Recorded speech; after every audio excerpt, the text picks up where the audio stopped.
Selamat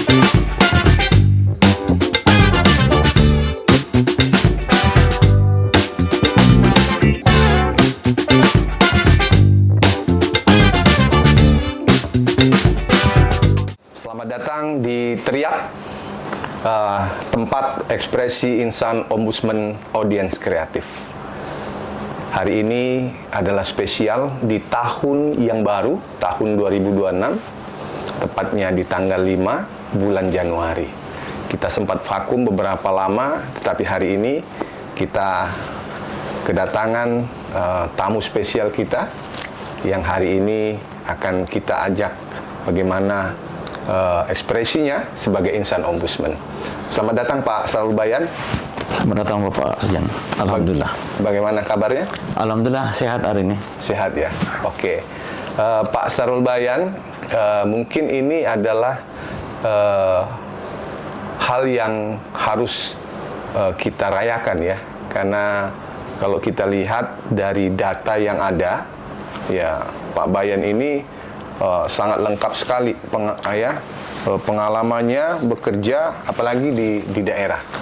Jadi mudah-mudahan nanti kita bisa berdiskusi banyak dengan Pak Bayan sebagai narasumber, apa sih yang akan kita kerjakan ke depan Ombudsman Republik Indonesia. Nah, hadirin sekalian, mungkin kalau tadi kita sudah mengenal Pak Bayan ya, mungkin tidak kurang pas rasanya kalau bukan Pak Bayan sendiri bercerita ya, latar belakangnya sebelum bergabung di Ombudsman. Nah, kira-kira apa sih yang membuat Pak Bayan ini sampai saat ini masih tetap bergabung di Ombudsman? Silakan Pak Bayan. Terima kasih Bapak Sejan. Ombudsman saya baru kenal pertama kali pada saat wawancara dengan Pak Sejan, pada saat menjadi calon pejabat struktural di Ombudsman di tanggal 23 Januari 2021. 23 Januari 2021. Iya. Berarti udah berapa tahun nih? Masuk tahun keempat. Tahun keempat ya. Oke. Dan saat itu saya mengenalnya karena baru membuka literatur, undang-undangnya apa saja dan apa yang dikerjakan. Dan selama kurang lebih persiapan 3 hari, alhamdulillah minimal saya menguasai daripada rencana jabatan yang akan saya ikuti, yaitu Kepala Bagian TU dan Protokol Bapak waktu itu. TU dan Protokol. Ya. Satu pertanyaan yang tidak bisa saya lupa hari itu. Apa alasan Anda masuk atau ingin tertarik ke Ombudsman? Saya waktu itu hanya menjawab, pertama, menambah wawasan. Itu jawaban yang klasik. Yang kedua, menambah jejaring kerja. Itu hal biasa. Yang terakhir, tiba-tiba yang muncul dalam pikiran saya itu adalah niat saya ingin lebih dekat dengan ibu mertua. Wah, ternyata ini adalah menjadi inspirasi saya waktu itu Pak Sejen. Dan ternyata itulah yang membawa saya bergabung di Ombudsman yang hanya kurang lebih 1 pekan proses administrasi, wawancara, dan pengumuman. Kekagetan saya adalah kok bisa seperti ini, tidak neko-neko, semuanya administratif dan semua tahapan kami lalui dengan sesuai dengan prosedur yang ada. Dan tentu hal ini yang menjadi tantangan saya untuk bagaimana meyakinkan pimpinan saya di Bantaeng pada saat hari itu, Bapak Dr. Haji Ilham Saasikin, yang menjaminkan apa betul Anda akan dilantik. Pada saat itu saya dapat SK tanggal 28 Januari 2001 malam. 29 Januari 2001 saya juga dapat undangan Pak Sejan untuk diundang menjadi peserta job fit di Pemkab Bantaeng. Pikiran saya hari itu adalah, wah, jangan-jangan saya hari ini akan dinonjobkan di Bantaeng atau mungkin jadi staf ahli. Udahlah, saya abaikan pikiran itu. Fokus pada besok kan tanggal 28 Januari saya sudah terima SK, udah siap dilantik jadi Kepala Bagian TU dan Protokol. Malam harinya waktu itu ditelepon oleh Pak Amran selaku Kepala Biro Renjong, Dinda, siap-siap dilantik ya. Kapan Kak? 1 Februari 2021. Ya Allah. Hari itu hari Jumat sore, saya siap-siap untuk mempersiapkan Pak administratif, kemudian pakaian. Saya hanya membawa waktu itu 1 koper dan 1 sepeda ke Ombudsman ke Jakarta Gitu ya. gitu ya Pak. Nah, Pak Bayan, mungkin saya potong selah sedikit ya. Tadi yang menarik tadi kata Pak Bayan itu tidak bertele-tele, cepat. Ya. Apakah yang dilakukan di Ombudsman ini sepengalaman pengalaman Pak Bayan tidak ditemukan di tempat lain gitu lah, prosesnya cepat, tidak bertele-tele, mungkin ada pengalaman ya. Boleh cerita mungkin proses sehingga orang tahu bagaimana proses khususnya di Ombudsman, khususnya di Sekretariat Jenderal, bagaimana proses kita merekrut pegawai, apakah ada iming-iming atau imbalan dan sebagainya. Mungkin Bapak bisa cerita pengalaman tadi, karena Bapak mengenal Ombudsman belum seminggu langsung dilantik seperti itu ya. Itu yang luar biasa Pak Sejan. Dari perkenalan saya sejak masuk di Jakarta di Ombudsman, pertanyaan saya ditanyakan oleh banyak pihak, ya termasuk senior atau rekan kerja, kenapa bisa pindah ke Ombudsman? Kok bisa cepat sekali? Ya saya ikuti sesuai dengan prosedur. Tahapannya adalah saya mengikuti mengajukan permohonan, kemudian lowongan ada jabatan yang kosong.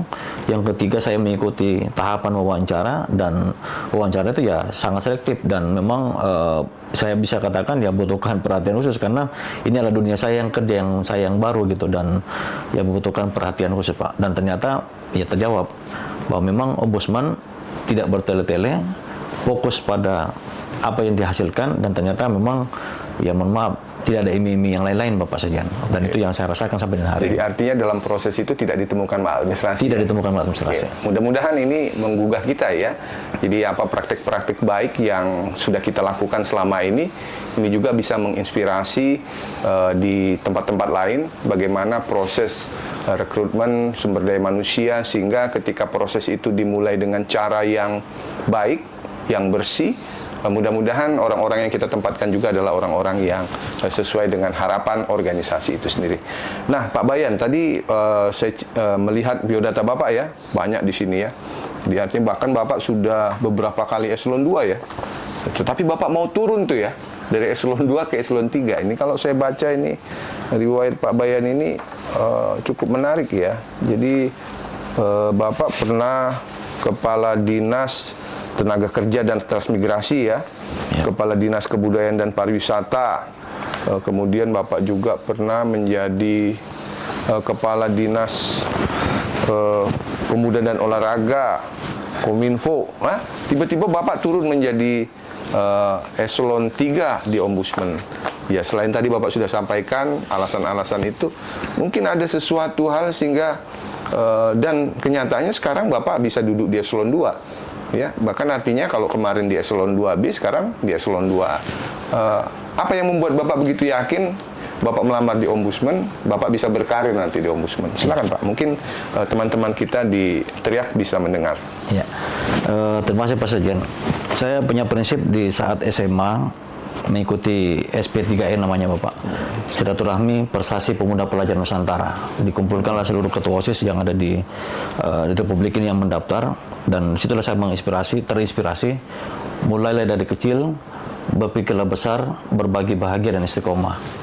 Dan pengalaman yang pada saat setelah mengikuti pendidikan di STP Jatinangor, saya menempati tugas itu menjadi staf. Jadi staf. Dan pesan Bupati waktu itu adalah ya ketahuilah dari yang banyak, mengetahui sedikit dari yang banyak. Dan ternyata dari pengalaman kerja dari Bantaeng sejak 2002 sampai dengan 2021 kemarin dengan ya, jabatan yang Bapak sampaikan tadi, saya merasa yakin masuk ke Ombudsman dengan mengetahui yang banyak pengalaman kerja di daerah di Kabupaten Bantaeng, masuk ke Ombudsman yang terkait dengan layanan publik. Saya yakin ini bisa. Dan keyakinan saya hari itu adalah punya prinsip kepala bagian teori dan protokol adalah bagaimana saya memberikan layanan yang baik kepada pimpinan, kepada 9 pimpinan, Bapak Sejen dan Kepala Biro waktu itu, untuk memberikan performance yang baik, yang tidak neko-neko, dan semuanya sesuai dengan prosedur dan tata kerja yang ada di Ombudsman Republik Indonesia. Dan itulah yang membuat saya yakin pasti bisa, dan ternyata alhamdulillah bisa. Bisa ya. Nah Pak Bayan sekarang di jabatan Kepala Biro Kepala Biro Administrasi Pengawasan Penyelenggaraan Pelayanan Publik, AP4. Sejak kapan dilantik itu? Alhamdulillah saya dilantik sebagai Kepala Biro tanggal 1 September 2023. Oke, mungkin bisa diceritakan kepada pemirsa kita, kira-kira apa sih tugas pokok dan fungsi Bapak di Ombudsman ini, dan apa sih relasinya dengan tugas-tugas yang dilakukan secara substansi di Ombudsman? Ya. Biro AP4 saya jadikan sebagai ladang pahala pelayanan kepada substansi keasistenan, yaitu bagaimana melakukan koordinasi dan fasilitasi mulai dari perencanaan, pelaksanaan dokumentasi dan pengarsipan yang ada di kegiatan di AP4. Dan di AP4 ini saya jadikan sebagai jantung layanan. Kenapa? Karena substansi kegiatan di teman-teman di asisten, teman-teman kami lah di Biro AP4 yang memberikan dukungan fasilitasi teknis mulai dari perencanaannya, pelaksanaan dokumentasi, dan termasuk pengarsipan. Dan baik tidaknya daripada layanan yang kami berikan itu adalah juga menggambarkan tugas pokok Ombudsman, yaitu bagaimana menyelesaikan laporan masyarakat dan bagaimana juga menerima pengaduan masyarakat itu dengan baik.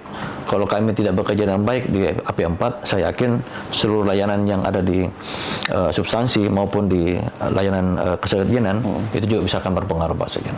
Oke, artinya sekarang sudah hampir 1,5 tahun ya, hampir 2 tahun ya? 2 tahun, Pak. Hampir 2 tahun. Jadi 3 tahun, Pak. 3 tahun, Pak.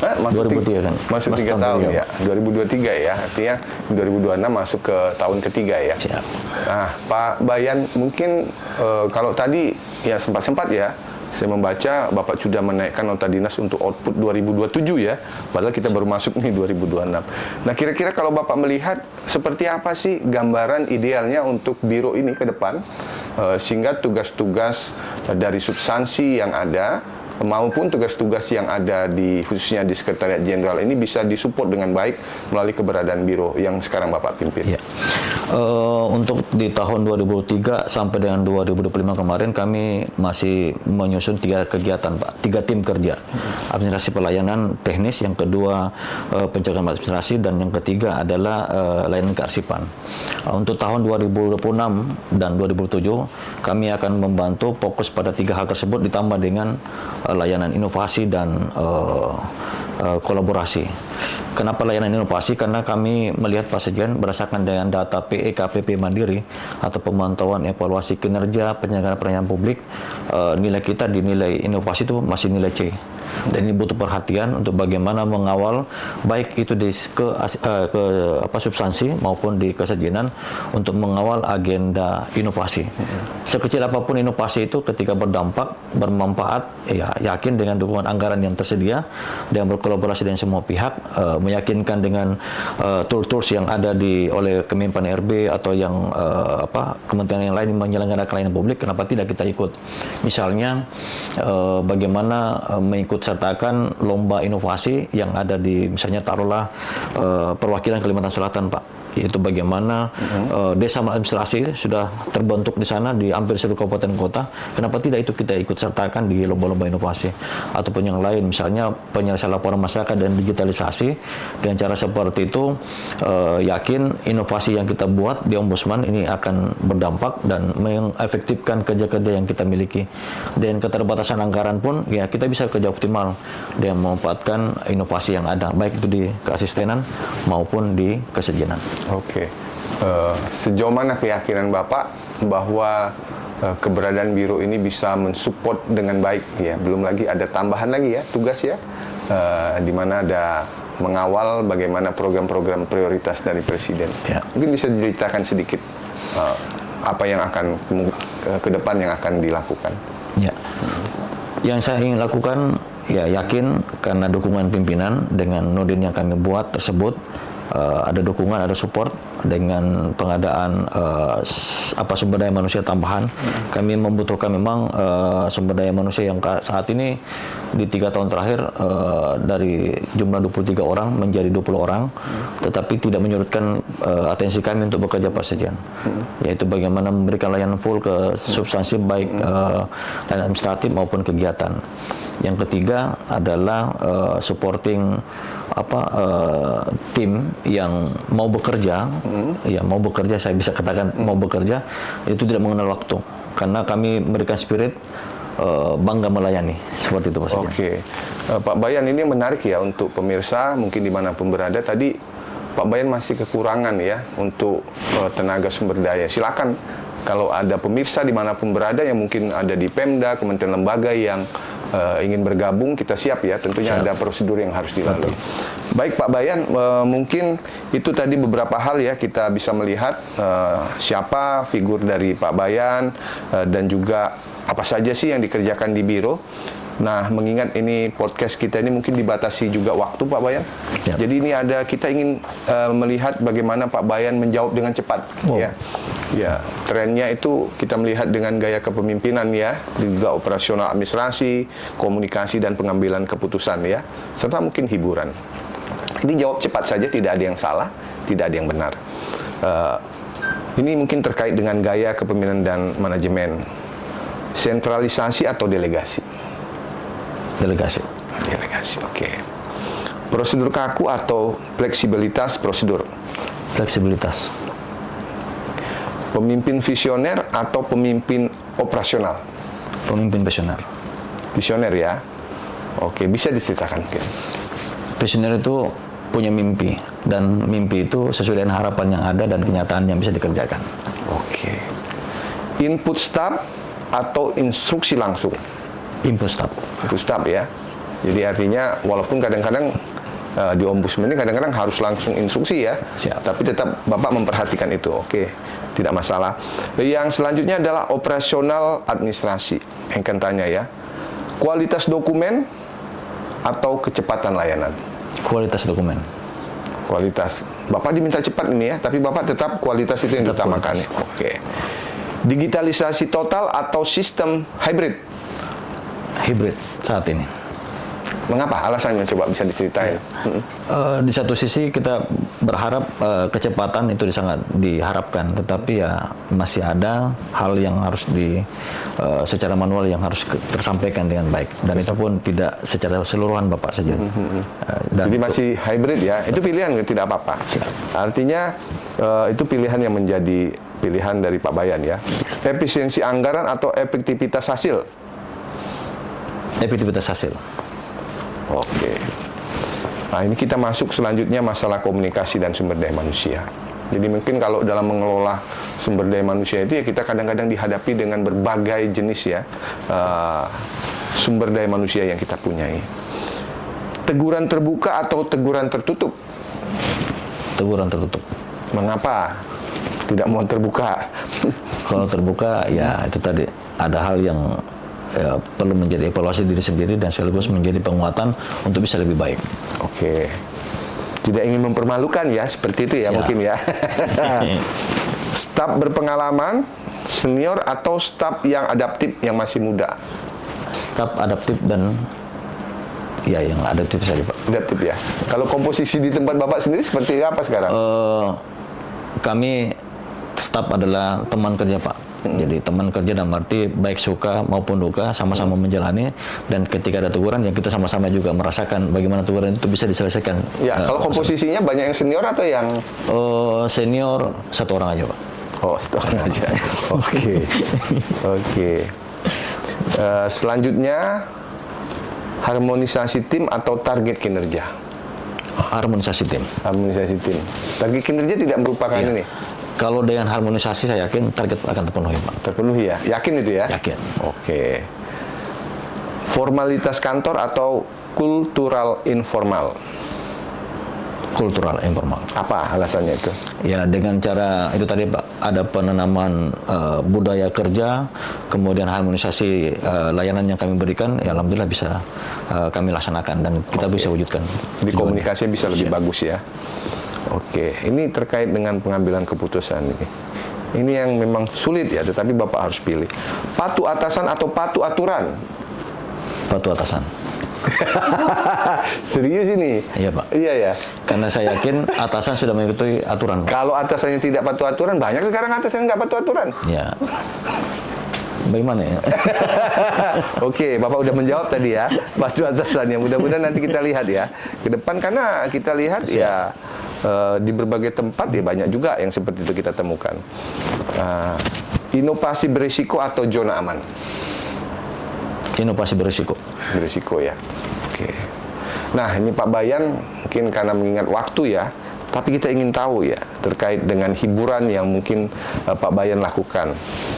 Nah, kalau hiburan lebih suka di Sukabumi atau di Bantaeng? Semuanya bagus, Pak.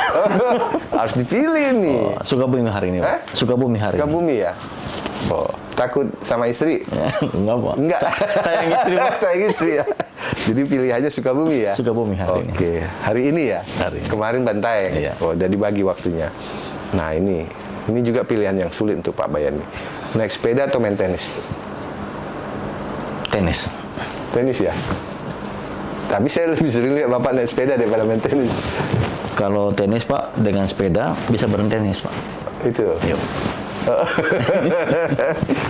Baik Pak Bayan. Pak Bayan mungkin harapan-harapan ya, mungkin di sini, mungkin Pak Bayan punya harapan untuk ombudsman ke depan, karena juga kita mungkin sebentar lagi, dalam waktu yang tidak lama lagi, kita juga di Februari ya, kalau tidak ada perubahan jadwal, artinya kita akan mendapatkan pimpinan-pimpinan baru. Mungkin Pak Bayan mempunyai harapan untuk pimpinan-pimpinan ombudsman ke depan yang seperti apa? Ya.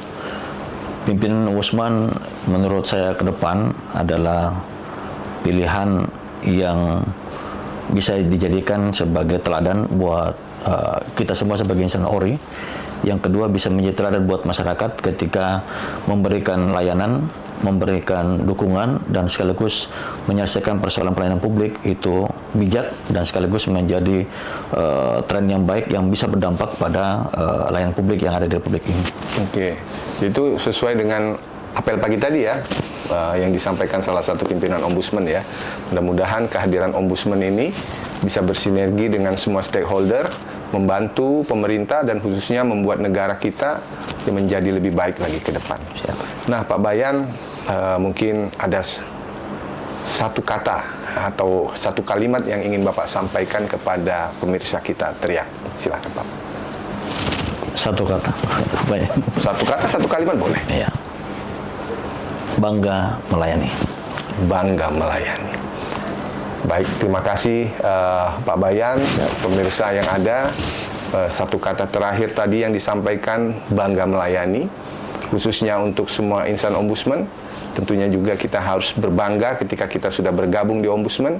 Kita memberikan pelayanan terbaik dimanapun kita bekerja, di unit manapun kita, sehingga melalui kerja-kerja yang kita lakukan itu akan berdampak dengan kerja-kerja ombudsman dan tentunya akan berdampak kepada seluruh masyarakat yang ada di Indonesia. Terima kasih, mudah-mudahan kita terus bisa melakukan podcast dan banyak hal lagi yang bisa kita gali di tahun 2026 ini. Sekali lagi terima kasih kepada pemirsa dimanapun berada, tetap bergabung dan mengikuti kegiatan yang dilaksanakan melalui podcast Teriak kita tahun-tahun ini dan hari-hari ke depan. Terima kasih, sampai jumpa di waktu selanjutnya. Terima kasih.